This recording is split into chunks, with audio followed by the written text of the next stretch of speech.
So I was discussing that when you have a slab which has got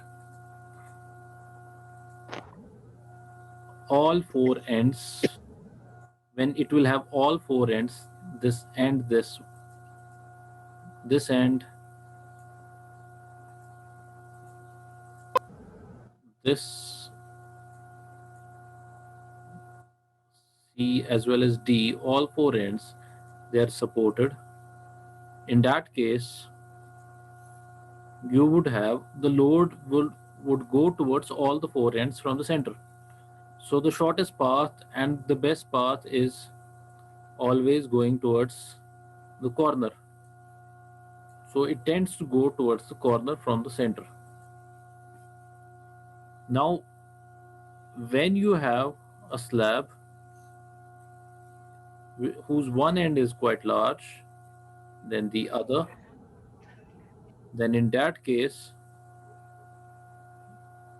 what happens is that the load, which is actually concentrated at the center of this, it tends to move towards the ends like this.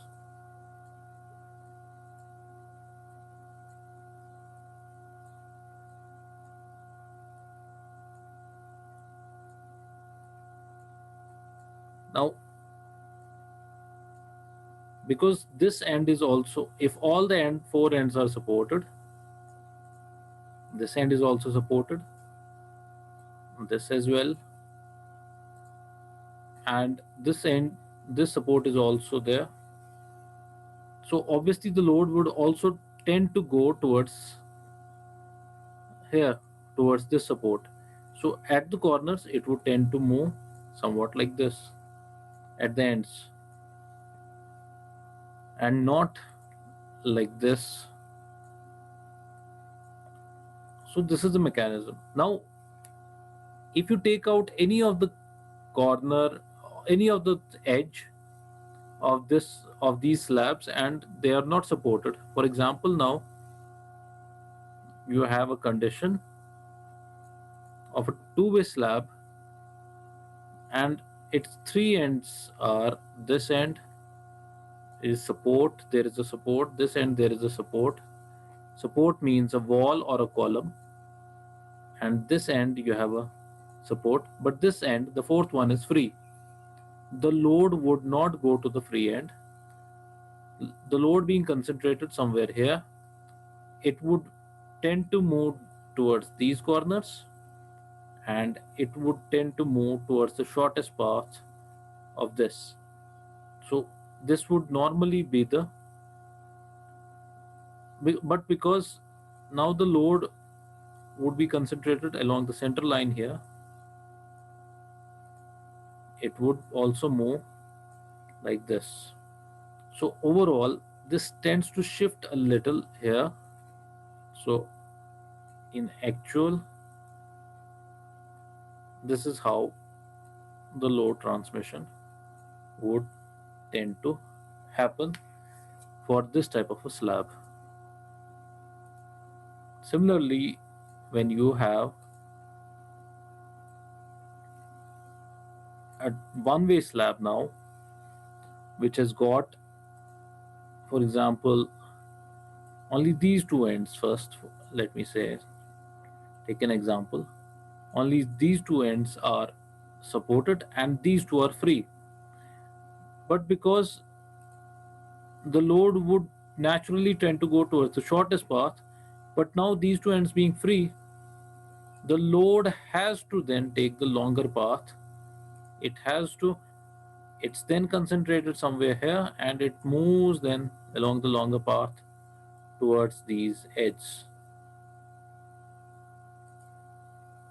Likewise, if you have these two ends supported, this one and this one, then it's very easy to come to a conclusion that there is a center line where this is, the load is concentrated and the load is shifting along these paths towards the edge supports.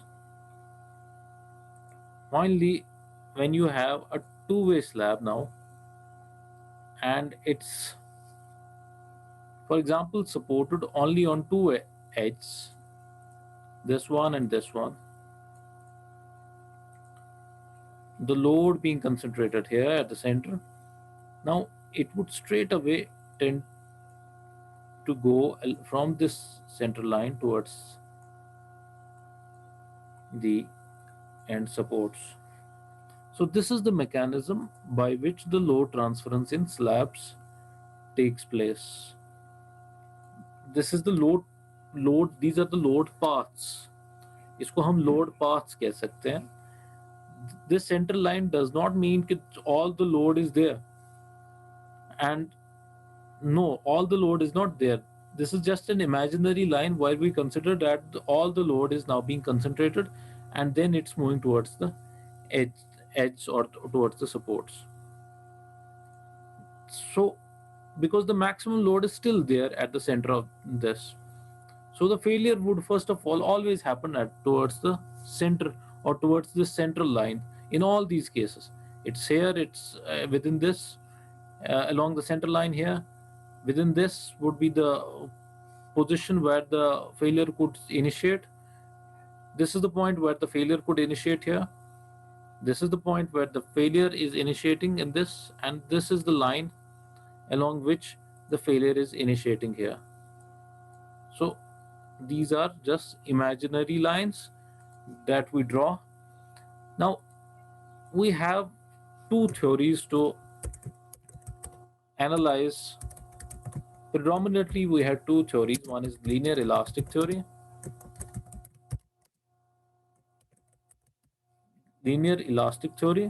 to analyze the slabs, and the other one is a yield line theory of analysis of slabs. These are the analytical theories जिससे हम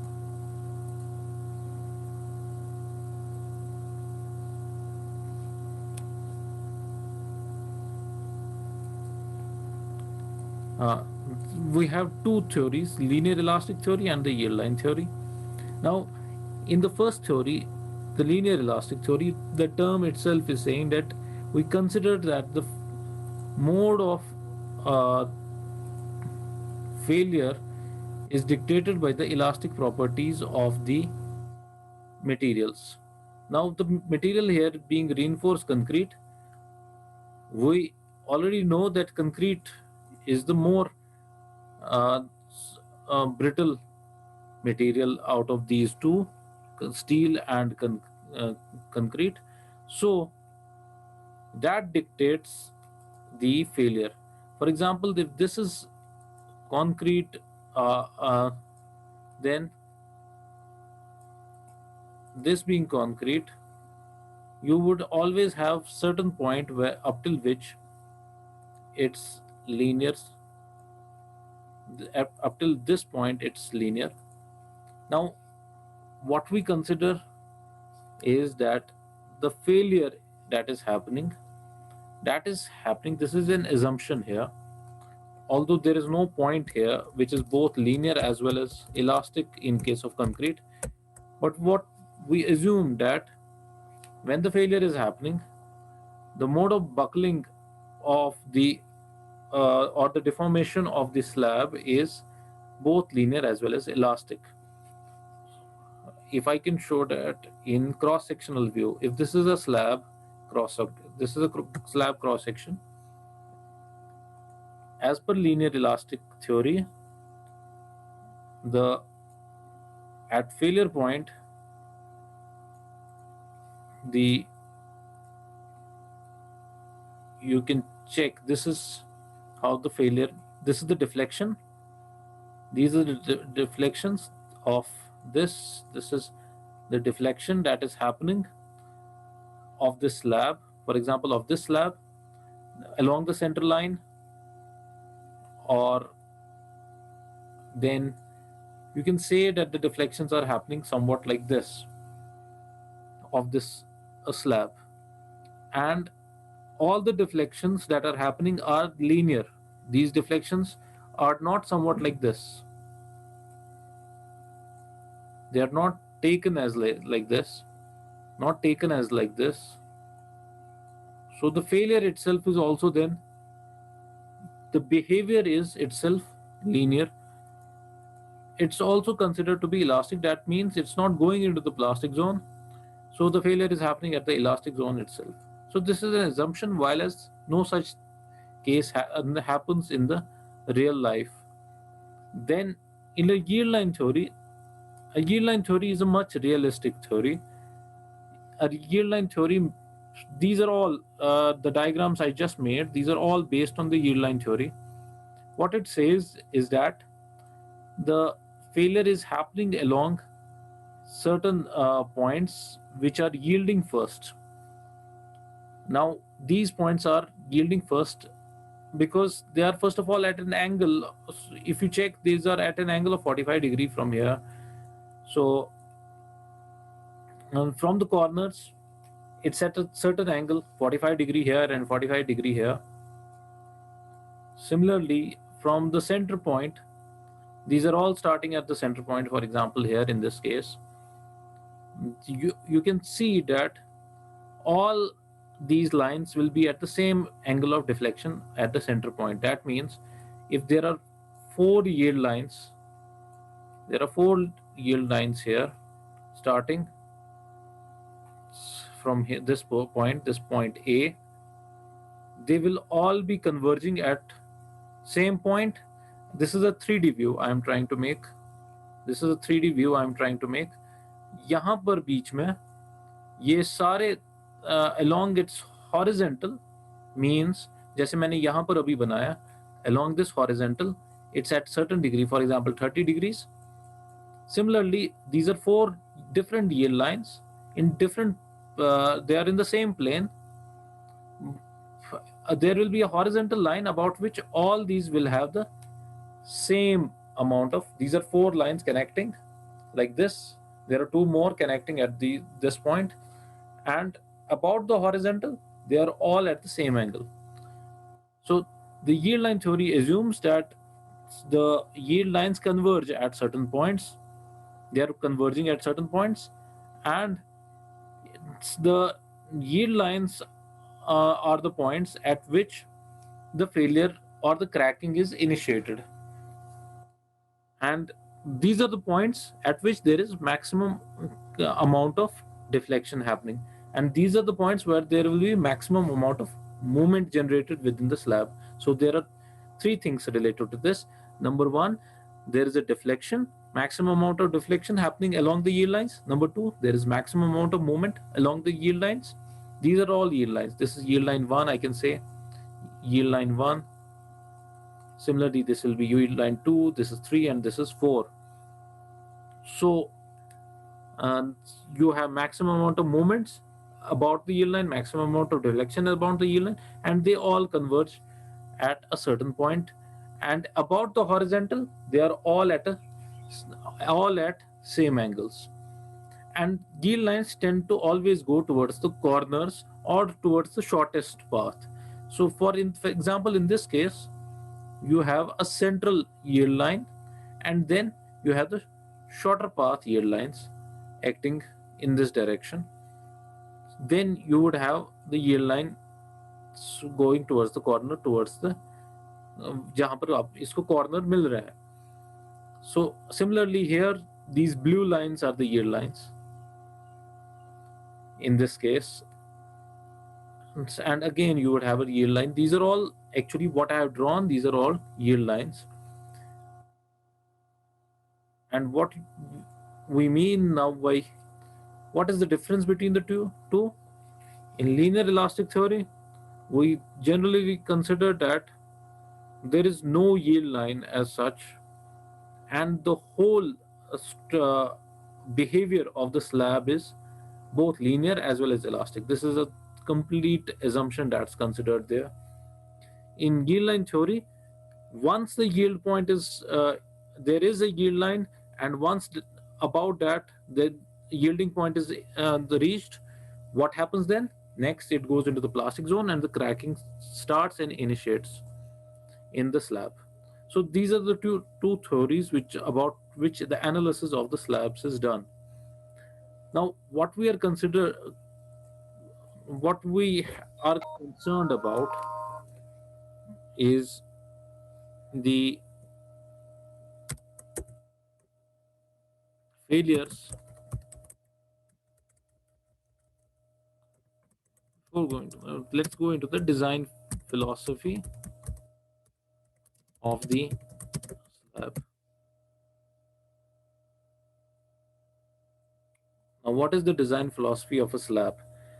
First, it's if it's a one-way slab, its behavior is more or less like a beam. Being a one-way slab, if you can check, what is happening is that there is a strip of this slab like this, which is being loaded. Similarly, you can take that there are many strips of this slab which are being loaded.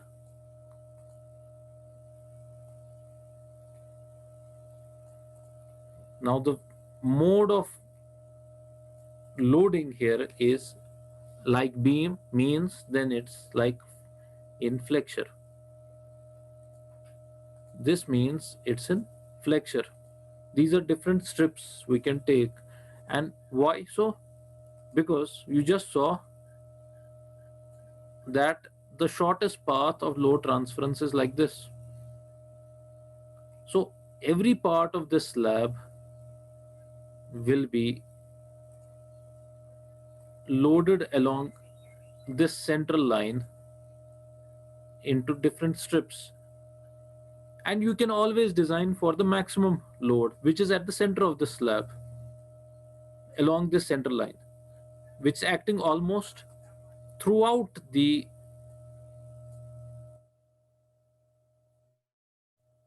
which is acting almost throughout the slab along the central line of the slab. Then in this case, what you take is that you have a beam. Now why is this? First of all, flexure.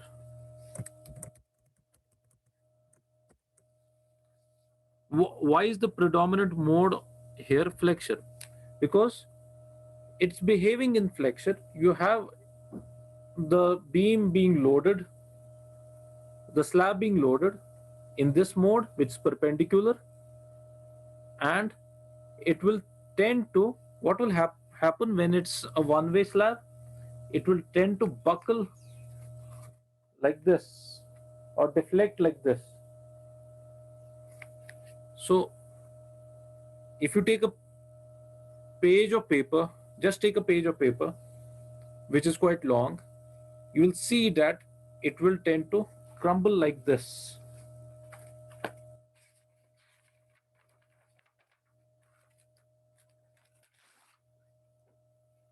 It, it's tending to crumble like this when it's a one-way slab, something like this. So the it's in flexure about which direction? About which direction? It's in flexure about these two planes, because the load is actually being transferred to the shortest path. Thereby, if now I don't want, if what comes in design, it should not fail. Now if I don't want it to fail, will I provide the reinforcement like this, or will I provide the reinforcement like this? Are you able to see? Will I provide the reinforcement like this? This is the reinforcement. This is the mode of buckling of the slab that will happen. How will I provide it? Like this, or will I provide it like this?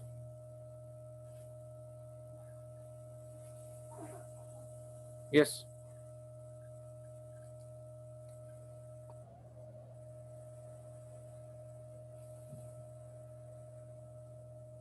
Along the shorter span. Yes.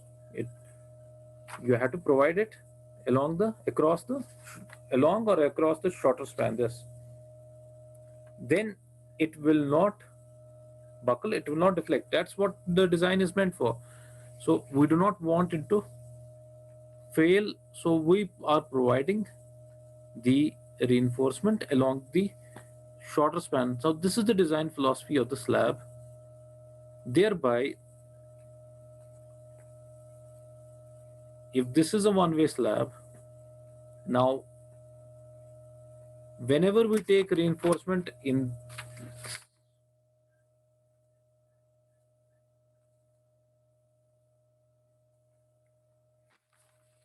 whenever we take reinforcement like this is known as the longitudinal reinforcement. So along the shorter span, now when there is a longitudinal reinforcement, that means you are actually providing for this slab, you are actually designing the strips along this, not along the longer direction. So you can design it as beams along the shorter direction. The concept being now that you are designing it as small beams and providing reinforcement, longitudinal reinforcement about these beams.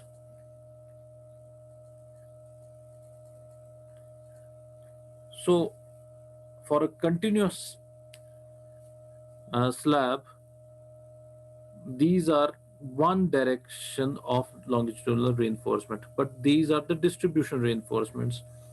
The rest of the reinforcements you also need to provide in the longer direction, whereabout you are also designing it into strips. So here in this case, now the reinforcement that is along this direction is the primary reinforcement, and all the reinforcement that has to be provided to check the deflections will be provided in this direction, and that's the distribution reinforcement which is provided in this direction.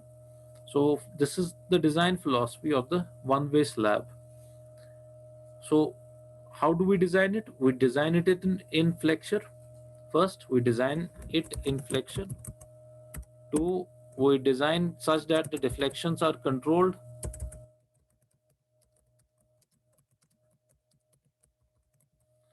How are the deflections controlled? I just showed you by providing the distribution reinforcement along this direction, along the shorter direction. How do we design it for flexure? We design it for flexure by dividing it into strips and providing the longitudinal or the primary reinforcement along this direction.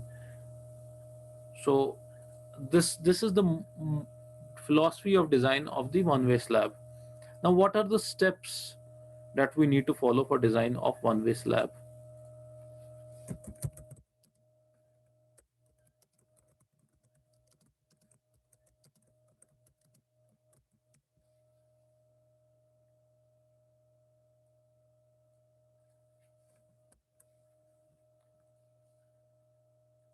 It's similar to what you did in the beams. There is no difference between the design of a beam and that of a one-way slab. You check the in first of all, you check what is the deflection requirements, and thereby from deflection requirements you can get the depth of the slab. This is the first step. The So first we are fixing the depth of the slab. Now you need to check that depth of the slab in accordance to what is the amount of load. So you go for load calculations, which is the second step.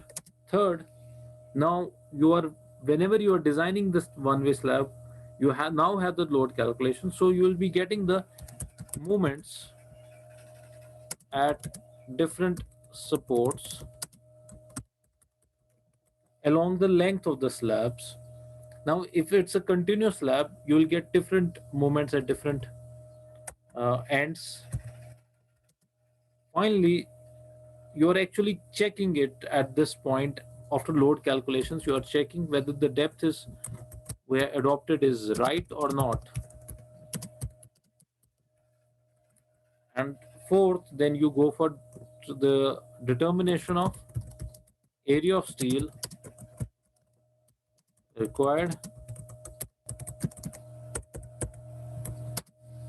area of steel required both in the longitudinal direction as well as in the, that's in the primary direction as well as in the secondary direction. The primary direction is the length, along the length of the slab. Whereabout you're taking the span of the slab, whereabout it acts like a beam. So you are determining both that primary as well as secondary. The secondary reinforcement here is the distribution reinforcement. You are determining that, and जो कि about the other one which I was talking about, this is primary and this is the secondary. So when we are talking about both the primary and the secondary, we had to design, we had to determine both, and we had to recheck at this stage. That's the fifth step. We have to recheck whether the design is right or not for both deflection as well as load requirements of the slab, which is checked through flexural means. So these are the steps of design of one-way slab. Any questions? There was somebody asking any question, some question? Yes. Ji sir. जी. आपने अभी कहा कि ये shorter span पे secondary ये होता है ना रीएनफोर्समेंट, Right. मतलब कि distribution bars, Right. But shorter span पे तो मेन बार्स आएंगी ना, मतलब primary reinforcement, No. Because shorter span से ही लो ट्रैवल कर रहा है ना, तो वहाँ तो मेन बार्स आनी चाहिए ना. Load to travel kar raha hai, the load would always move towards the shorter span. It would always move towards the shorter, along the shorter span. But what happens in a one-way slab? These are all fixed.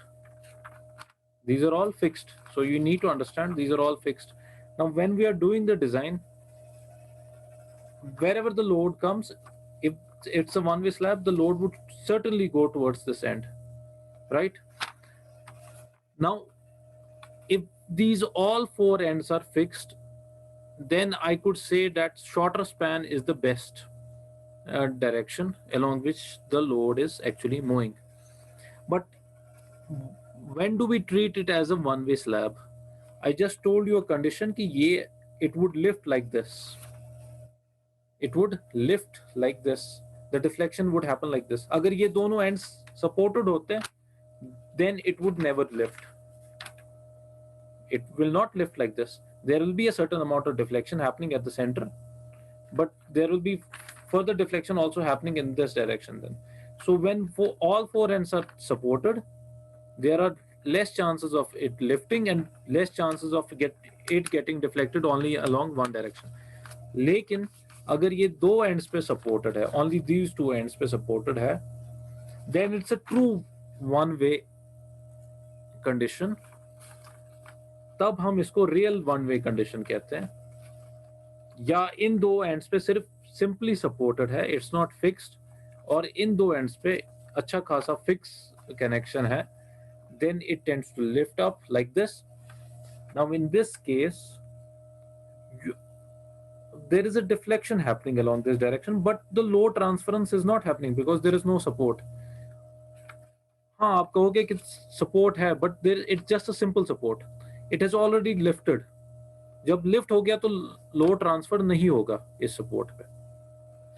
Are you understanding? जी sir. What I am saying is that ये lift हो गया, अगर इसके नीचे support भी है but it's not fixed with that, तो ये उससे लिफ्ट अप हो गया, सपोर्ट से ऊपर चला गया, तो अब लोड यहां नहीं जाएगा. So towards the shorter direction the load would have traveled, but it's not going there because the ये स्लैब ही ऐसे लिफ्ट अप हो जाएगी, तो सपोर्ट और स्लैब के बीच में गैप आ जाएगी, so the load will not go towards the shorter direction. This is a true one way condition that actually arises in the field. So that's why हम क्या करते हैं, we provide still the longer direction as the only direction about which the load is getting transferred. तो हम इसको as a beam ही लेते हैं, इसको छोटे छोटे पार्ट्स में डिवाइड करके इसको as beam along the same length हम इसको ट्रीट करते हैं. And we design for the maximum, maximum कहाँ पर है, सेंटर ऑफ दिस स्लैब पे, we are designing it for that maximum. Understood? और एनीथिंग एल्स, समवन एल्स? जी सर, आ गया समझ. हाँ, anyone else?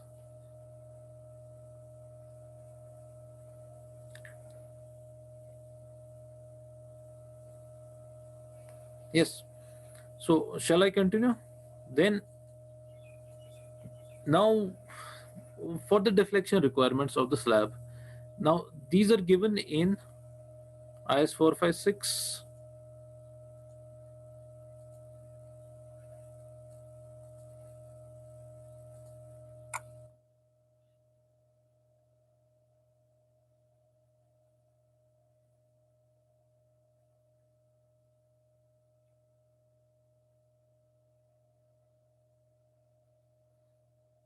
What is given in IS 456 is what are the deflection requirements, and you have already seen that those deflection requirements when we were studying the beams.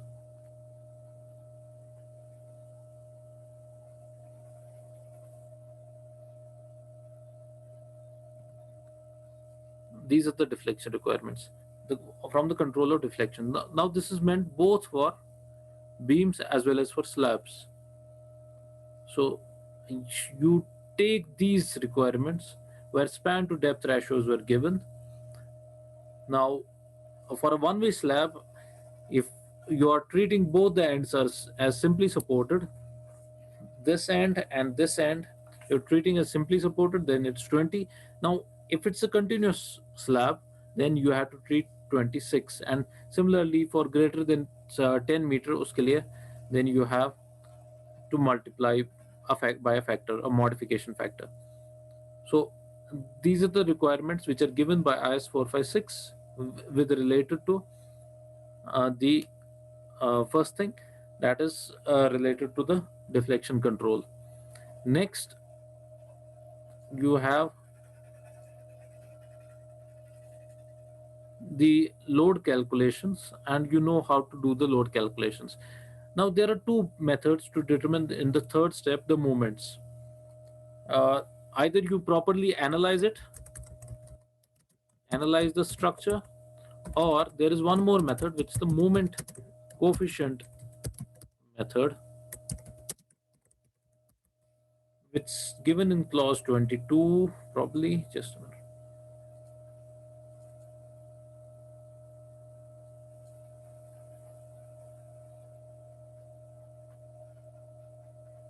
Yes, this one. There are bending moment coefficients which are given here. So these are related from 22.5.1. Moment and shear coefficients for continuous beams, unless more accurately exact time estimates are made. So when you cannot make the exact estimates, you are not able to, you do not want to waste time in exact analysis of the slab, you can use this method for 3 to 4 spans which do not differ by more than 15% of the longest. The bending moment and the shear force used in the design may be obtained using the coefficients given in table 12 and 13. So bending moments you can use by these formulas. You just need to know the dead load and the imposed load, which is the lie load in your case, and you can just multiply that by plus 1 by 12. You will get the near middle end of the end span. By moments at the middle of the interior span, you will get the moment from this. Similarly, support moment, which is negative, and you will get towards the end support and towards the interior support. So once we do the question, you will be able to understand this, how to implement use this. Similarly, the shear coefficients, you can use these shear coefficients and you can go for the design. So you can use the moment coefficient method or the shear coefficient method, to which is an approximate method of calculating the moments at different supports for the slabs. And finally, from those moments, by using the same formula that we used for beams while we were doing the singly reinforced beams, because a slab would always be a singly reinforced section because its thickness is quite less. So